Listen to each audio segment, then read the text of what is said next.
Hello，大家好啊，歡迎收睇觀戰勢 channel。今次呢條片呢，就係講一頭 MyCity The Archives。咁呢隻 game 其實就想講好耐噶啦，咁但係5年前到 Season 1嗰時呢，就已經想介紹下。而家先出呢條片嘅原因呢，除咗做到我想要做到嘅嘢之外，另外我就覺得隻 game 已經開始成熟，因為佢係每年4月呢就轉一次賽季啦，每轉一次賽季就改一次物理。我就覺得講埋今季嘅話呢，就應該唔會變噶啦，同埋今季 Season 6呢係比以往更加容易上手啦。作為一條新手講解片咯，就當然知道你哋想知道嘅嘢啦。咁我就畫翻咗幾條新手問，以我嘅觀察，新手都係有幾個問題呢，成日問有咩車係啱新手用啊？新手應該練咩路好？轉彎嗰次有盞燈閃下閃下呢，究竟係咩意思？同埋打全國對戰嗰時，個 icon 下面有行嘢究竟係咩嚟㗎？咁而家開始呢，你就會知道呢啲問題嘅答案啦。首先解答下有咩車啱新手用呢個問題之前，如果你買第一架車嘅話，係最應該買你最中意或者最順眼嘅車。其實邊架做呢第一架車呢都冇所謂嘅，咁最重要係有外形先。但係就唔好買貨車同埋 Prius 啦，咁呢兩架車呢係玩具嚟嘅。第一架車買佢兩個呢係好大機會會後悔。揸唔定主意嘅話呢，咁我就建議買 M8BC， 又或者買 Sility。咁我會推介呢兩架車嘅原因呢，就係文大呢挑戰入面Rapide同埋對兵係用到呢兩架車，佢兩架分別係Rapide同埋對兵主場車嚟嘅。咁主場車有個優勢呢，就係比其他車加速快啦，容錯率呢就比其他車好。咁你升霸咗呢兩架車之後呢，就可以試下打文泰啦，去攞 full 槍券碎片，儲齊10個碎片呢，就可以買一架新車噶啦。不過呢，文泰越後呢係越難打嘅，咁一升呢，由 Special 開始計啦，每到 Level 5呢，就會跳一級，到最後基本上你要有穩定嘅 Master 加先會贏到30星，由捉波打後開始嗰啲路呢，有呢場先會贏到。如果你係選擇用人手升車嘅話呢，咁我就建議拆故事第4關啦，因為佢係由中間位開始跑嘅，時間上計過去呢，就應該係快過係咁拆第一關。不過你做得太多呢，係會輸噶啦。買咗第一架車嗰次呢，係會默認做 AT， 不過我就建議大家轉翻做 MT 呢會好啲啦。首先 MT 呢係可以自由切換 MT 同埋 AT 嘅，只要將個波棍擺喺中間就會變做 AT 噶啦。另外 MT 有個優勢呢，就係覺得差唔多就嚟撞牆嗰時攞一落波之後呢，就算撞牆罰速呢，都係冇罰得太多噶，甚至乎會直接無視撞牆懲罰。就咁講呢，的而且確係好抽象。咁你睇一睇條片呢，就會明白噶啦。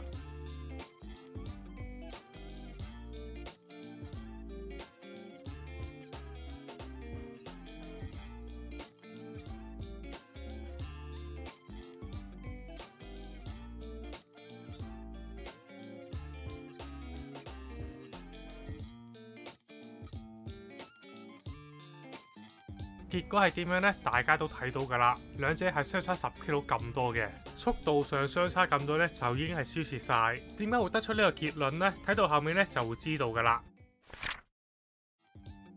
至於咩路啱練基本功呢？咁個答案呢就已經講咗㗎啦，就係Rapide同埋對兵。高速場嘅話就真學同埋小田園啦。呢幾個場整體嚟講呢，就唔係特別難玩嘅。有齊大多數都有嘅彎同文泰欄記比較公式化，咁扭軚入彎同埋踩 brake 嘅時機咧係睇防撞欄啦、路牌同埋第一嘅 mark 嚟入彎。呢一樣嘢咧係好多人都冇講過嘅。其實你識揾 mark 嚟入彎咧就好快上手噶啦。不過要記住一樣嘢咧就係入彎嘅先後次序咧就係先扭軚，俾架車開始甩先，之後踩 brake 控好速度入彎。呢一個前置動作叫做逆甩。咁最主要目的咧就唔好令架車去推頭，去攞更加好嘅角度去入彎。咁入彎嘅次序咧就係先逆甩，再反軚、踩 brake、俾油、九角、回軚，同埋每一個彎咧都有自己嘅適正速度，過快同埋過慢咧係會令到架車撞牆。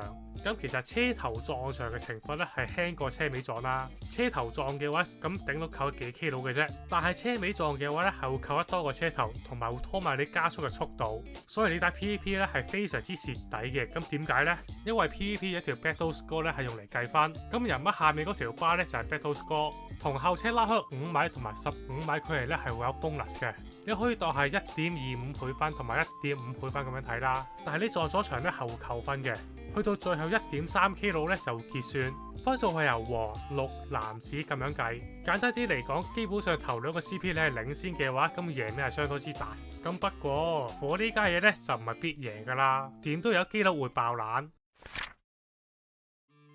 終於都到呢條片最後同埋最關鍵嘅位置啦，就係轉彎嗰次有盞燈係咁閃下閃下，係代表咩意思呢？其實到而家由頭到尾，官方都係冇講過呢樣嘢嘅。就算你上網玩 wiki 咧，都係只係揾到好表面嘅嘢啦。通常都係話見到盞燈着咗咧，就代表你係飄緊移。呢樣嘢理論上嚟講咧係冇錯嘅，但係啲邏輯上要表達你而家飄緊移咧，係唔需要有咁多隻色噶啦。咁其實個答案咧就係有咁多隻色咧，係代表你而家用緊咩角度嚟入彎。漂移燈係有分藍、綠、金、紅呢四隻色，色嘅先後次序咧就係代表你而家用緊咩角度去入彎。簡單啲嚟講，藍燈咧就係代表你而家漂移角度係細嘅，咁你出彎嘅速度咧就會加快。咁相反啦，紅燈咧就係代表你而家嘅角度咧就已經接近180度，咁出彎咧係會比其他色燈慢嘅。盞色燈咧係成隻 game 最重要嘅嘢嚟噶啦，當然就唔係條條路隻隻彎咧都可以用藍燈出彎嘅。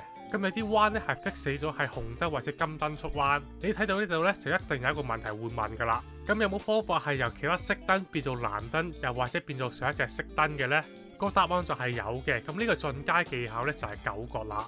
九角嘅意思咧就係將個油門提高少少，將油門嘅刻度調到倒數第一格咧就係九角啦。九角嘅用途咧就係控制車身角度，而去改變漂移嘅色燈。咁同時都可以將架車貼邊。咁你跑雪場嘅話咧就一定用到九角噶啦，唔係嘅話咧就向外拋。咁九角呢家嘢咧係用時間去練嘅。咁就喺度就同大家講下一個節省成本嘅方法啦，就係揾呢個 friend 一齊去打店內對戰去練啦，每人贏2場咁樣去練，順手查埋車身色咧就真係一舉兩得。如果咁唔好彩冇 friend 玩嘅話咧，就揀啲包贏嘅 story 去練啦，例如妙語打中李毅啦同埋玉木嗰一場。呢一個情況咧就攞 N 車去練個腳感翻嚟，咁順手咧就升埋車。